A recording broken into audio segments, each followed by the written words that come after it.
এই পৃথিবীতে মানুষ যদি গরু ছাগলের জায়গায় থাকতো, যদি আমাদেরই খাঁচায় বন্দি করে মাংসের জন্য পালন করা হতো, তাহলে কেমন হতো? কি শুনতে স্বপ্নের মতো লাগছে, তাই না? কিন্তু আজকের সিনেমা ঠিক এই ভয়ঙ্কর ধারণাকে বাস্তব দেখিয়েছে। প্রস্তুত থাকুন দ্য থান 2018 সবচেয়ে শকিং গল্পের জন্য। মুভির শুরুতেই মেয়েটির ঘুম ভাঙলে সে বুঝতে পারে সে কোনো সাধারণ ঘরে নয়, বরং সে কুকুর রাখার একটি লোহার খাঁচার ভিতরে বন্দী। চারিদিকে অন্ধকার, দুর্গন্ধ আর মৃত্যুর মতো নিস্তব্ধতা। কিছুক্ষণ পর কয়েকজন লোক তাকে টেনে হিঁচড়ে একটি অন্ধকার গুদামে নিয়ে যায়। সেখানে একটি শক্ত চেয়ারের সঙ্গে তার হাত পা শক্ত করে বেঁধে দেয়। ভয়ে তার বুক কাঁপতে থাকে।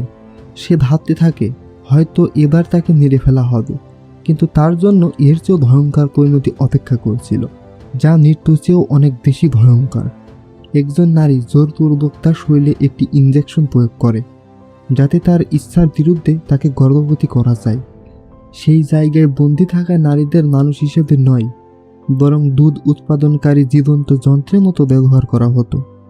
তাদের জোর করে গর্ভবতী করা হতো। এরপর বিভিন্ন যন্ত্রের সাহায্যে নিয়মিত তাদের বুক থেকে দুধ সংগ্রহ করে বিক্রি করা হতো। অন্যদিকে তার প্রেমিককে আলাদা একটি খাঁচায় বন্দি করে রাখা হয়েছিল। সেখানে মানুষের সঙ্গে এমন আচরণ করা হচ্ছিল যেন তারা কোনো খামারের পশু। যখন তাদের আর প্রয়োজন থাকতো না, তখন তাদের নির্মমভাবে হত্যা করা হতো। এরপর তাদের দেহ কেটে খাদ্য তৈরির কাঁচামাল হিসেবে ব্যবহার করা হতো। কিন্তু সবচেয়ে বড় প্রশ্ন ছিল, এটি কেমন ভয়ঙ্কর জায়গা যেখানে মানুষকে পশুর মতো পালন করা হয়? আর নোরা ও অ্যালেক্স এমন কি দেখেছিল যার কারণে তাদের এই ভয়াবহ মানব খামারের অংশ বানানো হয়েছিল?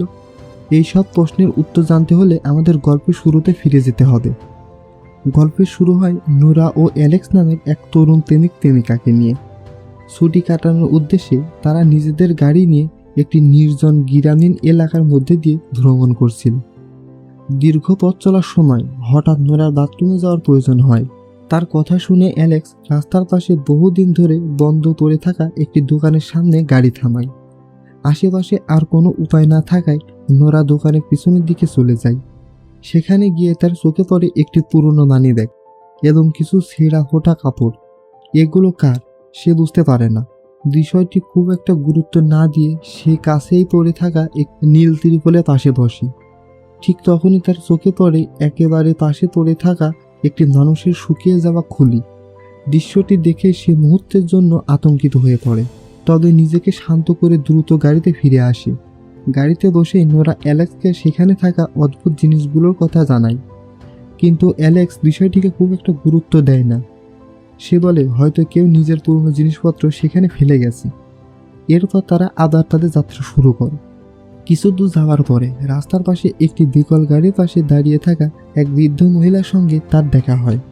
অ্যালেক্স তাকে সাহায্য করার জন্য গাড়ি থামাতে চাইলেও বৃদ্ধা উল্টো নোরার সঙ্গে অত্যন্ত রুট আচরণ করে।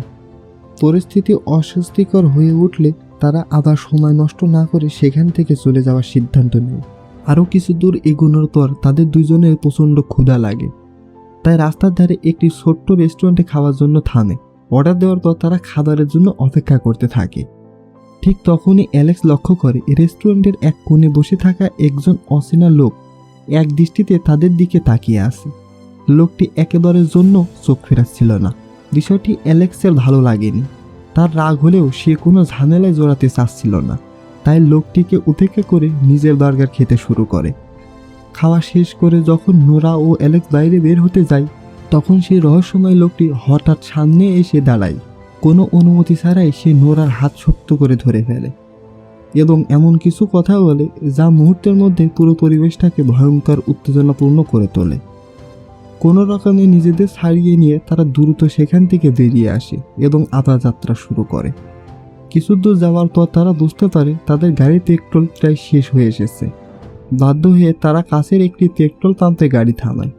বিল পরিশোধ করার সময় অ্যালেক্স সেখানে কর্মরত অ্যান্ড্রিউ নামের এক কর্মচারীকে জিজ্ঞাসা করে আশেপাশে রাত কাটানোর মতো কোনো জায়গা আছে কিনা।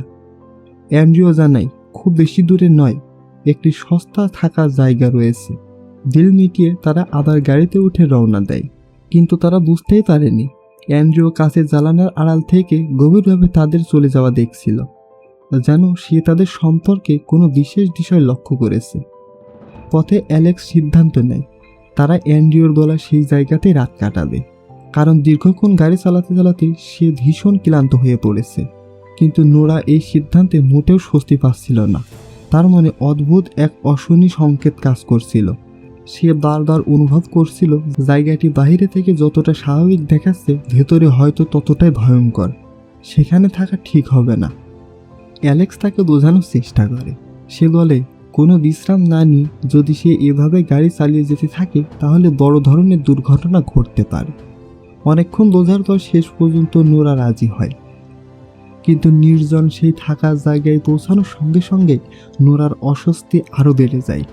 জায়গাটি বাইরে থেকে যেন নিরিবিলি লাগছিল, ভিতরে ঢুকতেই সেটি আরও বেশি অন্ধকার, রহস্যময় ও ভয়ঙ্কর মনে হতে থাকে। নোরার মুখের আতঙ্ক দেখে অ্যালেক্স আবারও তাকে শান্ত করার চেষ্টা করে। সে বলে, হয়তো তুমি অকারণেই বেশি ভয় পাচ্ছ। দেখো, উঠানে এগুলো গাড়ি দাঁড়িয়ে আছে, তার মানে এখানে আমাদের মতো আরও অনেক মানুষ রাত কাটাতে এসেছে, তাই চিন্তা করার কোনো কারণ নেই। নোরা ও অ্যালেক্স যখন এই নির্জন আশ্রয় কেন্দ্রের ভেতরে প্রবেশ করে তখনই তাদের মনে হয় কিছু একটা ভীষণ অস্বাভাবিক। পুরো ভবন জুড়ে নেমে এসেছে এক অস্বস্তিকর নীরবতা। কোথাও কোনো অতিথির দেখা নেই। ধুলোমাখা আসবাবপত্র আর টেবিলে পড়ে থাকা নোংরা থালা বাসন দেখে মনে হয় যেন কিছুক্ষণ আগে এখানে অনেক মানুষ ছিল, কিন্তু হঠাৎ করেই সবাই অদৃশ্য হয়ে গেছে। কৌতূহল নিয়ে তারা ভবনের ভিতরে ঘুরে দেখতে শুরু করে। হঠাৎ একজন রহস্যময় কেয়ারটেকার তাদের সামনে এসে দাঁড়ায়। তার অদ্ভুত চেহারা ও আচরণ নোরার মনে আরও সন্দেহ জাগিয়ে তোলে। তবুও ক্লান্ত অ্যালেক্স সেখানে রাত কাটানোর সিদ্ধান্ত নেয়। কেয়ারটেকার তাদের যে ঘরটি দেখায় সেটিও সাধারণ হোটেল কক্ষের মতো নয়, বরং সেখানে অনেকগুলো বিছানা পাশাপাশি সাজানো। তিনি জানান, একসময় এটি স্কাউটদের থাকার জায়গা ছিল, পরে সাধারণ যাত্রীদের জন্য খুলে দেওয়া হয়েছে। নোরা শুরু থেকে জায়গাটি নিয়ে অস্বস্তি বোধ করছিল। সে অ্যালেক্সকে জানায় এই জায়গা মোটেও নিরাপদ বলে তার মনে হচ্ছে না, কিন্তু গভীর রাত হয়ে যাওয়ায় তাদের আর অন্য কোথাও যাওয়ার সুযোগ ছিল না। রাত গভীর হলে তারা ঘুমিয়ে পড়ে, অথচ তাদের অজান্তেই এক মুখোশধারী ব্যক্তি অন্ধকারে লুকিয়ে তাদের উপরে নজর রাখছিল। কিছুক্ষণ পর নোরা জেগে উঠে আবিষ্কার করে সে একটি খাঁচার ভেতরে বন্দী। আতঙ্কে সে মুক্ত হওয়ার চেষ্টা করলেও মুখোশ পরা কয়েকজন রহস্যময় ব্যক্তি এসে তাকে আবার অচেতন করে ফেলে। পরবর্তীতে তাকে একটি পুরনো ও ভয়ঙ্কর গুদামে নিয়ে যাওয়া হয়। সেখানে শক্ত করে বেঁধে রাখা অবস্থায় তার জ্ঞান ফিরলে সে দেখতে পায় একটি মুখোশ পরা নারী তার সামনে দাঁড়িয়ে আছে। কোনো কথা না বলেই সেই নারী তার শরীরে একটি অজানা তরল ইনজেকশন প্রয়োগ করে। তীব্র যন্ত্রণায় নোরা চিৎকার করে ওঠে, আর সেখান থেকেই শুরু হয় তার জীবনের সবচেয়ে ভয়ঙ্কর দুঃস্বপ্ন। তরলটি ছিল অসহনীয় রকমের গরম, যার যন্ত্রণায় নোরা ছটফট করে উঠছিল। কিন্তু আরও ভয়ঙ্কর সত্য ছিল, ওটি আসলে পুরুষের বীর্য, যা তার ইচ্ছার বিরুদ্ধে তাকে গর্ভবতী করার জন্য ব্যবহার করা হচ্ছিল। কিছুক্ষণ পর মুখোশ পরা সেই দুই ব্যক্তি আবারও গুদামে ফিরে আসে। তারা নির্মমভাবে নোরাকে চেয়ার থেকে টেনে হিঁচড়ে তুলে একটি লোহার খাঁচার ভেতরে বন্দি করে দেয়। পথে যেতে যেতে নোরা দেখতে পায় মুখোশ পরা অসংখ্য মানুষ যেন একেবারে অস্বাভাবিক জীবনযাপন করছে। কেউ নিজেদের দৈনন্দিন কাজে ব্যস্ত, কেউ বা নিশ্চিন্তে এদিক ওদিক ঘুরে বেড়াচ্ছে। বাইরে থেকে দেখলে পুরো জায়গাটিকে একটি সাধারণ গ্রামের মতোই মনে হয়, কিন্তু পরের মুহূর্তে সে ভ্রম ভেঙে যায়। নোরা চোখের সামনে একটি ব্যক্তিকে ফাঁসি দিয়ে হত্যা করা হয়। অবশেষে গল্পটি আমাদের ঠিক সেই ভয়ঙ্কর জায়গাতে নিয়ে আসে, যার আভাস আমরা শুরুতেই দেখেছিলাম। সেই অসহায় নোরা, সেই লোহার খাঁচা, আর সেই নরক সমান স্থান যেখানে মানুষকে মানুষ নয় বরং পশুর মতো গণ্য করা হয়। তবুও নোরা তখনও জানত না এই ভয়ঙ্কর ফার্মে তার জন্য আরও কি অপেক্ষা করছে। এরপর তার খাঁচাটি একটি বিশাল ভবনের ভেতরে নিয়ে যাওয়া হয়, যেখানে পৌঁছে সে বুঝতে পারে এটি আসলে মানুষের জন্য তৈরি করা ভয়ঙ্কর ফার্ম। ভেতরে ঢোকার পর বাইরে থেকে শক্ত করে খাঁচার দরজা বন্ধ করে দেওয়া হয়। এদিকে গল্পের কেন্দ্রে এবার অ্যালেক্সের দিকে ঘোরানো হয়। জ্ঞান ফিরে পেয়ে অ্যালেক্স আবিষ্কার করে সেও একটি লোহার খাঁচার ভেতরে বন্দী। তার শরীরের সমস্ত কাপড় খুলে নেওয়া হয়েছে। চারিদিকে তাকিয়ে সে দেখে তার মতো আরও অনেক পুরুষ এই অবস্থায় বন্দী হয়ে আছে।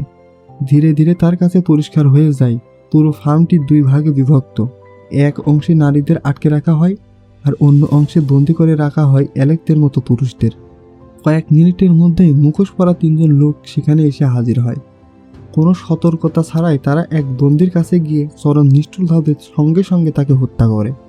এ ভয়ঙ্কর দৃশ্য দেখে অ্যালেক্স আতঙ্কে সম্পূর্ণ ভেঙে পড়ে। ভয়ে সে নিয়ন্ত্রণ হারিয়ে খাঁচার ভেতরে ছটফট করতে শুরু করে, কিন্তু তার এই প্রতিক্রিয়ায় তাকে পরবর্তী শিকারে পরিণত করে। কয়েক মুহূর্তের মধ্যেই মুখোশধারী লোকগুলো ধীরে ধীরে এগিয়ে এসে তার খাঁচার সামনে এসে দাঁড়ায়। তাদের মধ্যে একজন ভারী অস্ত্র তুলে নেয়।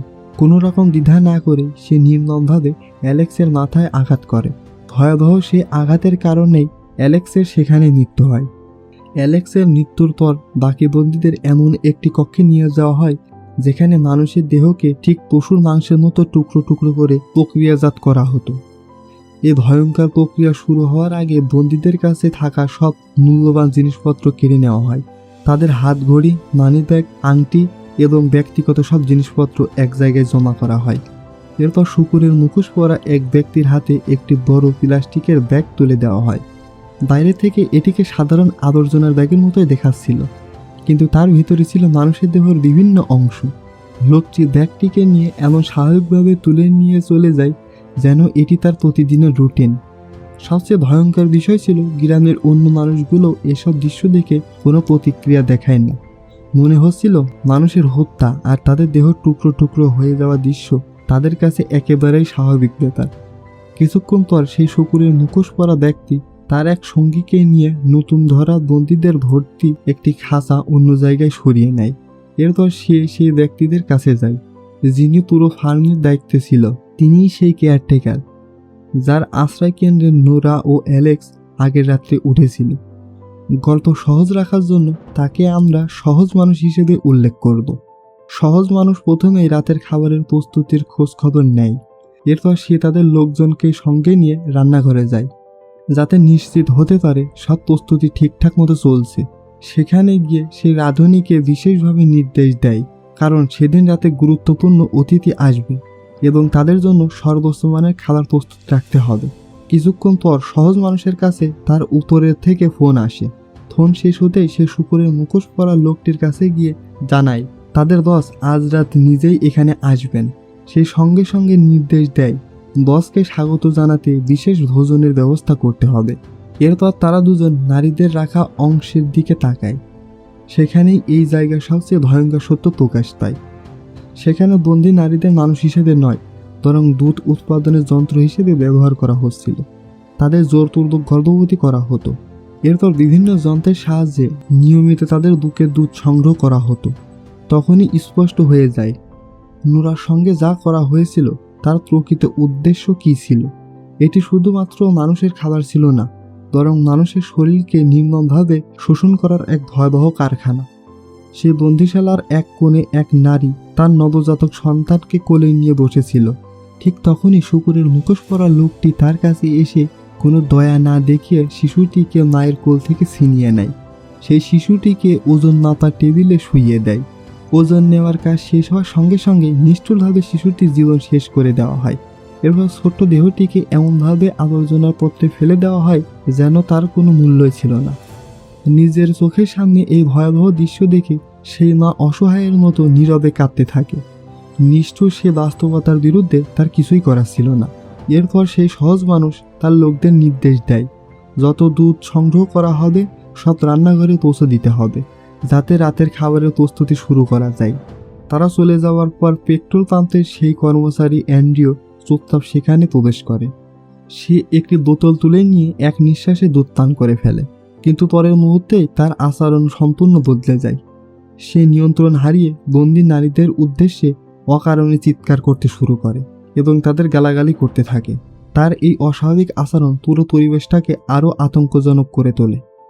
এরপর গল্প আবার সহজ মানুষ ও শূকরের মুখোশ পরা তার সঙ্গীর দিকে ফিরে আসে। ঠিক তখনই সহজ মানুষের কাছে এক গ্রাহকের ফোন আসে। তিনি অভিযোগ করে আগের বার যে খাবার পাঠানো হয়েছিল তার মধ্যে মানুষের একটি দাঁত পাওয়া গেছে। অভিযোগ শুনে সহজ মানুষের মুখ মুহূর্তে রাগ আর উদ্বেগে কঠিন হয়ে ওঠে, কারণ এমন একটি ভুল তাদের পুরো গোপন কর্মকাণ্ড বিশ্বের সামনে ফাঁস করে দিতে পারে। এমন সময় ছাগলের মুখোশ পরা একটি ব্যক্তি দৌড়ে এসে আতঙ্কিত কণ্ঠে জানায় নারীদের অংশে বড় ধরনের সমস্যা হয়েছে এবং তাদের সেখানে যেতে হবে। তারা দ্রুত সেখানে পৌঁছে দেখে একটি খাঁচার সামনে এক নারীর নিথর দেহ পড়ে আছে। তার শরীরে একটি ধারালো কাঠের অংশ বিদ্ধ ছিল। কাঠটির উপরে একটি নাম খোদাই করা ছিল, অ্যান্ড্রিও। নামটি দেখেই সহজ মানুষ নিশ্চিত হয়ে যায় এই কাজ পেট্রোল পাম্পের কর্মচারী অ্যান্ড্রিও করেছে। এক মুহূর্ত দেরি না করে সে তার 2 সহযোগীকে নির্দেশ দেয়, অ্যান্ড্রুকে যেখানে পাওয়া যাক ধরে অবিলম্বে তার সামনে নিয়ে আসতে হবে। অন্যদিকে নিজের খাঁচার ভেতরে বন্দি নোরা পাশের খাঁচার দিকে তাকিয়ে দেখতে পায় সেখানে আরও এক নারী বন্দি অবস্থায় রয়েছে। নোরা ধীরে ধীরে পাশের খাঁচার বন্দি থাকা মহিলার সঙ্গে কথা বলার চেষ্টা করে। কথোপকথনের এক পর্যায়ে সে জানতে পারে এই নারী বহুদিন ধরে এই নরক সমতুল্য জায়গা থেকে পালানোর চেষ্টা করেছে, কিন্তু প্রতিবারই ব্যর্থ হয়েছে। এখান থেকে জীবিত বের হওয়া প্রায়ই অসম্ভব। কিছুক্ষণ পর নোরা তার সঙ্গে ভালোভাবে পরিচিত হয়। মহিলাটির নাম ছিল অ্যাশলে। দীর্ঘদিনের নির্যাতন, কষ্ট আর বন্দি জীবনের কারণে তার শরীর একেবারে ভেঙে পড়েছিল। তাকে সেই অবস্থায় দেখে নোরার বুকটা ভারী হয়ে আসে। সেই মুহূর্তে নোরা মনে একটি দৃঢ় সিদ্ধান্ত নেয়, যদি কখনো এই ভয়ঙ্কর জায়গা থেকে পালানোর সুযোগ আসে তবে সে শুধু নিজের জীবন বাঁচিয়ে পালাবে না, অ্যাশেলকেও সঙ্গে নিয়ে বেরিয়ে আসবে। শুধু তাই নয়, এই নরক সমতুল্য বন্দিদশায় আটকে থাকা প্রত্যেকটি নারীকে মুক্ত করার জন্য সে নিজের সর্বশক্তি দিয়ে লড়াই করবে। এদিকে গল্প আবার ফিরে আসে সেই ছাগলের মুখোশ পরা লোকটির দিকে, যাকে অ্যান্ড্রুকে খুঁজে বের করার দায়িত্ব দেওয়া হয়েছিল। অনেক খোঁজাখুঁজির পর অবশেষে সে অ্যান্ড্রুকে খুঁজে পায়, কিন্তু সামনে যা দেখে তা দেখে সেও স্তম্ভিত হয়ে যায়। অ্যান্ড্রু একটি বিচ্ছিন্ন মানুষের মাথার সামনে বসে গাছের পাতা খাওয়ানোর চেষ্টা করছিল। দৃশ্যটি স্পষ্ট করে দিচ্ছে তার মানসিক ভারসাম্য পুরোপুরি নষ্ট হয়ে গেছে। ছাগলের মুখোশ পরা লোকটি সঙ্গে সঙ্গে অ্যান্ড্রুকে ধরে টেনে হিঁচড়ে সহজ মানুষের সামনে নিয়ে আসে। বহু বছর ধরে এই ফার্মে সবচেয়ে বেশি দুধ উৎপাদনকারী সেই নারীকে অ্যান্ড্রু হত্যা করেছে। তখন সে প্রচণ্ড ক্ষিপ্ত হয়ে ওঠে। তার রাগের কারণ শুধু হত্যা করা নয়, অ্যান্ড্রু তাদের পুরো ব্যবসার সবচেয়ে গুরুত্বপূর্ণ একটি সম্পদই ধ্বংস করে ফেলেছিল।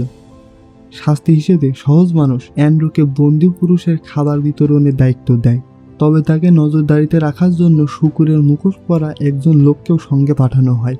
কিন্তু খাবার বিতরণ করার সময় অ্যান্ড্রুকে আগের চেয়েও অনেক বেশি অস্থির মনে হচ্ছিল।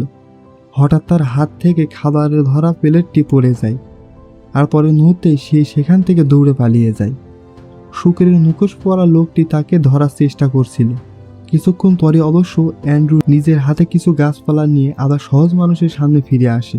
অদ্ভুত ব্যাপার হলো, এবার সহজ মানুষ তার উপর একটুও রাগ দেখায় না, বরং মনে হচ্ছিল অ্যান্ড্রু ভেঙে পড়া মানসিক অবস্থার সামনে সে যেন সম্পূর্ণ অসহায় হয়ে পড়েছে। এরপর সহজ মানুষ নতুন একটি নির্দেশ দেয়। সেই শূকরের মুখোশ পরা লোকটিকে আদেশ করে যেসব নারী আর কোনো কাজে লাগছে না তাদের সবাইকে হত্যা করতে।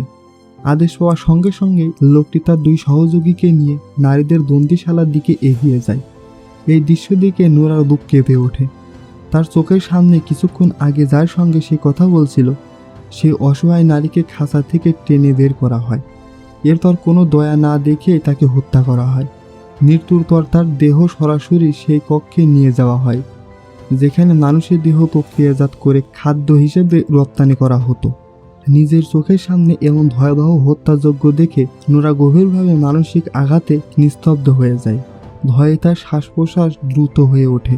মনে হচ্ছিল যে কোনো মুহূর্তে সে জ্ঞান হারিয়ে ফেলবে। ঠিক তখনই হঠাৎ সে এসে তার সামনে দাঁড়ায়। লোকটিকে দেখে নোরা ভীষণে জমে যায়। সে ছিল অ্যালেক্স। অ্যালেক্সকে জীবিত দেখে নোরা নিজের চোখকে বিশ্বাস করতে পারছিল না। আসলে অ্যালেক্স কোনোভাবে আগের সেই হত্যাযজ্ঞ থেকে প্রাণ নিয়ে বেঁচে ফিরতে সক্ষম হয়েছিল। এক মুহূর্ত দেরি না করে সে নোরার খাঁচার তালা খুলে দেয় এবং দ্রুততার সঙ্গে পালিয়ে যেতে বলে। দুজনেই প্রাণপণে সেই ভয়ঙ্কর ফার্ম থেকে বেরিয়ে যাওয়ার জন্য দৌড়াতে শুরু করে। দৌড়াতে দৌড়াতে তারা একটি ট্রাক দেখতে পায়। তাদের মনে আশা জাগে, হয়তো এই ট্রাকের সাহায্যে তারা নরক সমতুল্য এই জায়গা থেকে পালাতে পারবে। কিন্তু দুর্ভাগ্যবশত ট্রাকটি নষ্ট ছিল। যতই চেষ্টা করা হোক কোনোভাবেই সেটি চালু করা যায় না। এখন তাদের সামনে একটাই পথ খোলা ছিল, দৌড়ে পালিয়ে বাঁচার চেষ্টা। অবশেষে প্রাণপণে দৌড়াতে দৌড়াতে তারা একটি পুরোপুরি নির্জন গিজরায় পৌঁছায় এবং সেখানে লুকিয়ে পড়ে। কিন্তু ভাগ্য যেন তখনও তাদের পক্ষ ছিল না।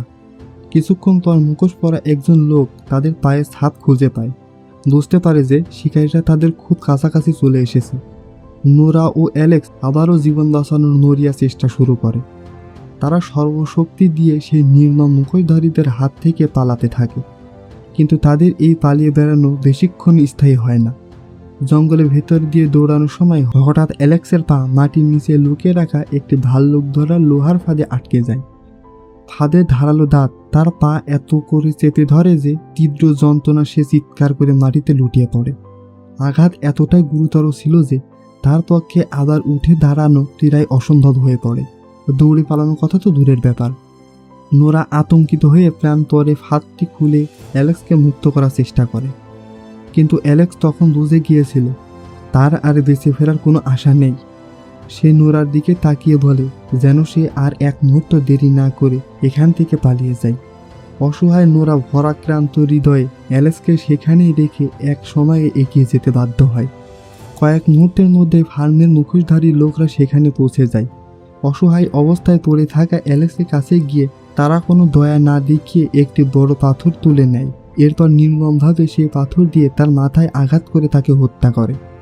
অন্যদিকে নোরা কোনোভাবে আবার সেই ভয়ঙ্কর ফার্মে ফিরে আসতে সক্ষম হয়। এবার নোরা চুপিসারে পুরুষের বন্দিশালার দিকে এগিয়ে যায়। সেখানে তার চোখে পড়ে এমন এক বন্দী যাকে দেখে মনে হচ্ছিল সে এখনও পুরোপুরি জ্ঞান হারায়নি। নোরা ধীরে ধীরে তার কাছে গিয়ে ফিসফিস করে জিজ্ঞেস করে এই নরক সমতুল্য জায়গা থেকে পালানোর কোনো উপায় আছে কিনা। লোকটি নিচু স্বরে জানায় এখান থেকে বেঁচে বের হওয়ার একটাই পথ আছে, ফার্ম থেকে বের হওয়া বাসটি দখল করতে হবে। কিন্তু সমস্যা হলো বাসটির চাবি একজন প্রহরীর বাড়িতে রাখা আছে।